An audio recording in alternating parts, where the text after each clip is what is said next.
Hi friends, പുതിയൊരു വീഡിയോയിലേക്ക് എല്ലാവർക്കും സ്വാഗതം. ഇന്ന് ഞാനിവിടെ ഒരു മഞ്ഞാലി ബിരിയാണിയാണ് ഉണ്ടാക്കാൻ പോകുന്നത്. അപ്പോൾ നമുക്ക് വീഡിയോയിലേക്ക് കിടക്കാം. അതിനായിട്ട് ഇവിടെ 1/2 കിലോ ചിക്കൻ എടുത്തിട്ടുണ്ട്. അതിലേക്ക് ഞാൻ 1 ടീസ്പൂണോളം മുളക് പൊടി ചേർത്ത് കൊടുത്തിട്ടുണ്ട്, 1/2 ടീസ്പൂണോളം മഞ്ഞൾപ്പൊടി, അതുപോലെ തന്നെ ആവശ്യത്തിനുള്ള ഉപ്പ് കൂടെ ചേർത്ത് കൊടുക്കാം. ഇനി ഇതിലേക്ക് ചേർത്ത് കൊടുക്കുന്നത് ചെറുനാരങ്ങയുടെ നീരാണ്, അതുകൂടെ ചേർത്ത് കൊടുക്കാം. 1 ടേബിൾ സ്പൂണോളം ചേർത്ത് കൊടുത്തിട്ടുണ്ട്. അതും ചേർത്ത് കൊടുത്തതിന് ശേഷം ഇത് നന്നായിട്ടൊന്ന് മിക്സ് ചെയ്ത് കൊടുക്കാം. നന്നായി മിക്സ് ചെയ്തതിന് ശേഷം നമുക്കിതൊന്ന് റെസ്റ്റ് ചെയ്യാൻ വേണ്ടിയിട്ടൊരു അരമണിക്കൂർ അല്ലെങ്കിൽ 1 മണിക്കൂറോളം വയ്ക്കാം നമുക്ക്. ഇനി ഇതിലേക്ക് ഞാൻ ഒരു പാത്രം വെച്ചിട്ട് അതിലേക്ക് കുറച്ച് ഓയിൽ ഒഴിച്ച് കൊടുത്തിട്ടുണ്ട്.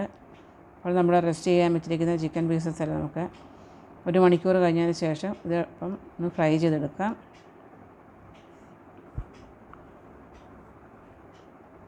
ചിക്കൻ ഇതിലേക്ക് ഇടുമ്പോൾ നമുക്ക് ഗ്യാസ് ഒന്ന് കൂട്ടി വെച്ച് കൊടുക്കാം.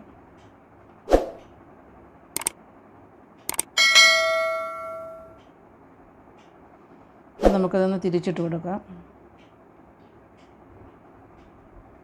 2 സൈഡും നമുക്ക് തിരിച്ചും മറിച്ചും ഇട്ട് നമുക്കതൊന്ന് കുറച്ച് ലൈറ്റായിട്ടൊന്ന് ഫ്രൈ ആക്കിയെടുക്കാം.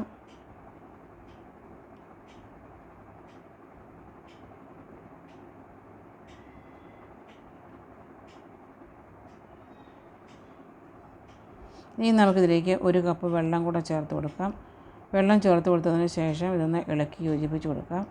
അതിന് ശേഷം ഇത് അടച്ച് വെച്ചിട്ട് ഒരു 5 മിനിറ്റോളം നമുക്കൊന്ന് വേവിച്ചെടുക്കാം.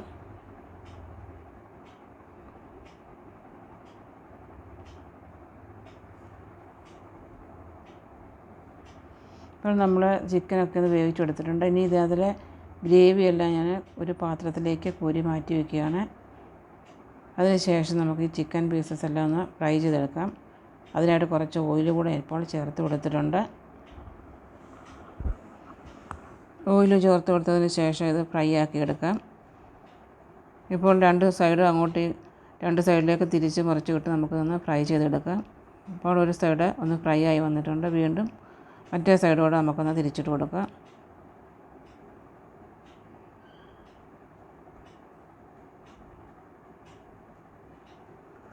അങ്ങനെ ഇതിപ്പോഴെല്ലാം ചിക്കൻ പീസെല്ലാം ഇപ്പം ഫ്രൈ ആയിട്ട് വന്നിട്ടുണ്ട്. ഫ്രൈ ആയതിനു ശേഷം നമുക്കൊരു പാത്രത്തിലേക്ക് ഇതൊന്ന് മാറ്റി വയ്ക്കാം.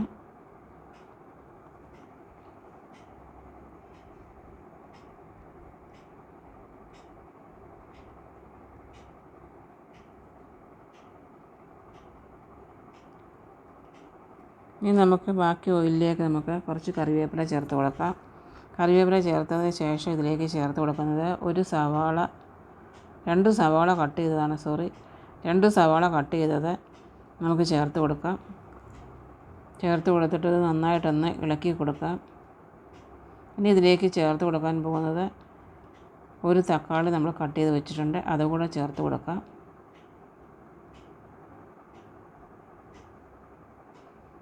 തക്കാളി ചേർത്ത് കൊടുത്ത് നന്നായിട്ടൊന്ന് ഇളക്കി കൊടുത്തിട്ടുണ്ട്. ഇനിയും 1 ടീസ്പൂണോളം ഇഞ്ചി വെളുത്തുള്ളിയുടെ പേസ്റ്റ് ചേർത്ത് കൊടുക്കാം.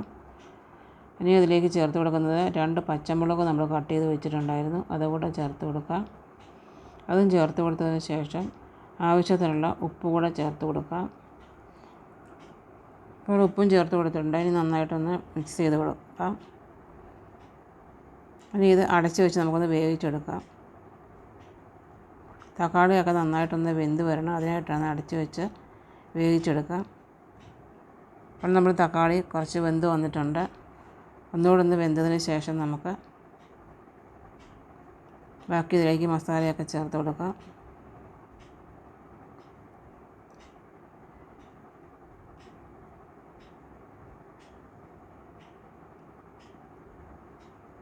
ഇനി നമുക്കിതിലേക്ക് വേണ്ട മസാല ചേർത്ത് കൊടുക്കാം. 2 ടീസ്പൂണോളം മല്ലിപ്പൊടി ചേർത്ത് കൊടുക്കാം. 1/2 ടീസ്പൂണോളം മഞ്ഞൾപ്പൊടി ചേർത്ത് കൊടുക്കാം. 1 ടീസ്പൂണോളം മുളക് പൊടി ചേർത്ത് കൊടുക്കാം. ഇത്രയും ചേർത്ത് കൊടുത്തതിന് ശേഷം ഇത് നന്നായിട്ടൊന്ന് ഇളക്കി യോജിപ്പിച്ച് കൊടുക്കാം. ഇതിൻ്റെ പച്ച മണമൊക്കെ ഒന്ന് മാറുന്നത് വരെ ഒന്ന് ഇളക്കി കൊടുക്കാം.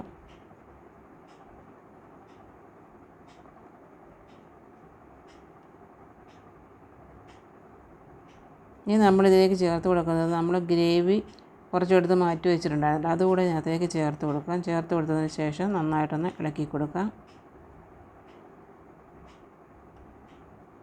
ഇനി ഇത് ഇളക്കി കൊടുത്തതിന് ശേഷം കുറച്ച് വെള്ളം കൂടെ നമുക്കിതിലേക്ക് ആഡ് ചെയ്ത് കൊടുക്കാം. ഒരു 3/4 കപ്പോളം വെള്ളം കൂടെ നമുക്കൊന്ന് ചേർത്ത് കൊടുക്കാം. ചേർത്തതിന് ശേഷം നന്നായിട്ടൊന്ന് ഇളക്കി യോജിപ്പിച്ച് കൊടുക്കാം.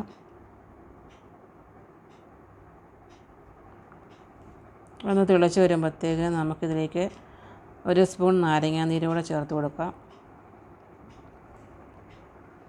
നാരങ്ങാനീര് ചേർത്ത് കൊടുത്തിട്ടുണ്ട്. ഇനി ഇത് ഒന്ന് നന്നായിട്ടൊന്ന് ഇളക്കി യോജിപ്പിച്ച് കൊടുക്കാം. ഇനിയും ഇതിലേക്ക് നമ്മൾ ചേർത്ത് കൊടുക്കാൻ പോകുന്നത് നമ്മൾ ഫ്രൈ ആക്കി വെച്ചിരിക്കുന്ന നമ്മുടെ ചിക്കനെല്ലാം ഇതിലേക്ക് ചേർത്ത് കൊടുക്കാം.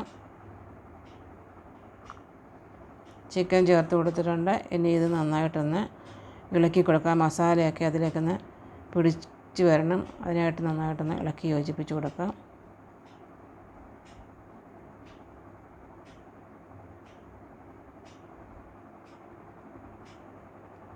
അപ്പോൾ ഇത് നല്ലതായിട്ടൊന്ന് ചെറുതായിട്ട് തിളച്ച് വരുന്നുണ്ട്.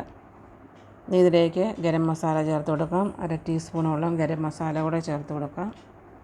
ഗരം മസാലയും ചേർത്ത് നന്നായിട്ട് ഇളക്കി യോജിപ്പിച്ച് കൊടുക്കാം.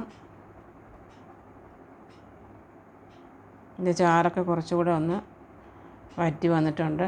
ഇനി ഇതിലേക്ക് ആവശ്യത്തിനുള്ള മല്ലിയില ചേർത്ത് കൊടുക്കാം. ഇനി ഇതിലേക്ക് 2 ടീസ്പൂണോളം നെയ്യ് കൂടെ ചേർത്ത് കൊടുക്കാം. അതിനുശേഷം നന്നായിട്ട് ഇളക്കി യോജിപ്പിച്ച് കൊടുക്കാം.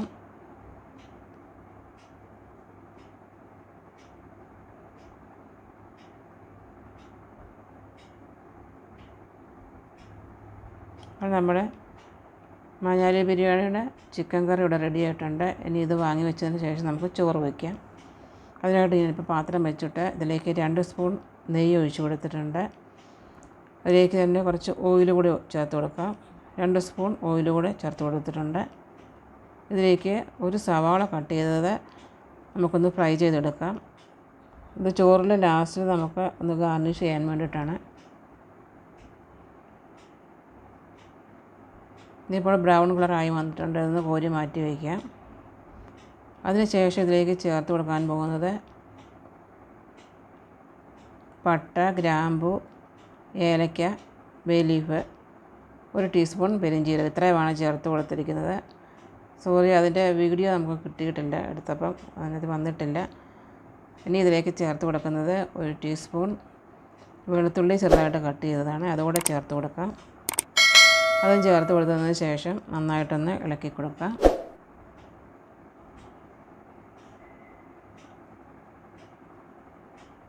ഇതൊന്നിപ്പോൾ ഒന്ന് ലൈറ്റ് കളറായിട്ട് വന്നിട്ടുണ്ട്. ഇനി ഇതിലേക്ക് നമുക്ക് ചേർത്ത് കൊടുക്കുന്നത് വെള്ളമാണ്. ചോറിനോട് വെള്ളം ചേർത്ത് കൊടുക്കാം. ഞാനത് ഈ കപ്പിന് 2 കപ്പ് അരിയാണ് ഇട്ട് കൊടുക്കുന്നത്. അപ്പോൾ അതിനായിട്ട് ഞാൻ 3 കപ്പ് വെള്ളം ചേർത്ത് കൊടുത്തിട്ടുണ്ട്. അതൊന്ന് തിളച്ച് വരുമ്പോഴത്തേക്കിനും നമുക്ക് കഴുകി വെച്ചിരിക്കുന്ന അരി നമുക്കിതിലേക്ക് ചേർത്ത് കൊടുക്കാം. ഞാനൊരു അരമണിക്കൂറോളം ഞാനിത് വെള്ളത്തിലിട്ട് വെച്ചിരുന്ന അരിയാണ്. കഴുകിയതിന് ശേഷം വെള്ളത്തിൽ കുതിർത്ത് വെച്ച അരിയാണ്. അതിലെ വെള്ളം മൊത്തം ഊറ്റി കളഞ്ഞതിന് ശേഷമാണ് ചേർത്ത് കൊടുത്തിരിക്കുന്നത്.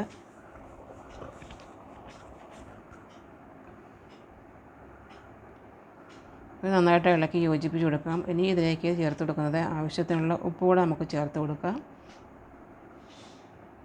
ഉപ്പ് ചേർത്ത് കൊടുത്തിട്ടുണ്ട്. ഇത് മിക്സ് ചെയ്തതിന് ശേഷം ഇതൊന്ന് അടച്ച് വെച്ച് നമുക്ക് ചോറ് വേവിച്ചെടുക്കാം. ഒന്ന് തിളച്ച് വരുന്നത് വരെ നമുക്കൊന്ന് ഹൈ ഫ്ലെയിമിൽ വെച്ച് തിളച്ചതിന് ശേഷം നമുക്ക് ഇത് ഗ്യാസ് കുറച്ച് വെച്ച് കൊടുക്കാം. കുറച്ച് വെച്ചതിന് ശേഷം ഒരു 10 മിനിറ്റ് കൊണ്ട് നമ്മുടെ ചോറ് ഇവിടെ റെഡിയാകും. ഒരു 5 മിനിറ്റ് ആകുമ്പോഴത്തേക്കും നമുക്കിത് തുറന്നതിന് ശേഷം ഇതിലേക്ക് ഒരു ക്യാരറ്റ് ഗ്രേറ്റ് ചെയ്തുകൂടെ നമുക്ക് ചേർത്ത് കൊടുക്കാനുണ്ട്. അപ്പോൾ നമുക്ക് ക്യാരറ്റ് ഗ്രേറ്റ് ചെയ്ത് വെച്ചിട്ടുണ്ട്, അതുകൂടെ ചേർത്ത് കൊടുക്കാം. അത് ചേർത്ത് കൊടുത്തതിന് ശേഷം ഒന്ന് മിക്സ് ചെയ്തിട്ട് അത് വീണ്ടും ഒന്ന് 5 മിനിറ്റ് ഒന്ന് അടച്ച് വെച്ച് ബാക്കി ഇതിലെ വെള്ളം കൂടെ നമുക്കൊന്ന് വറ്റിച്ചെടുക്കാം.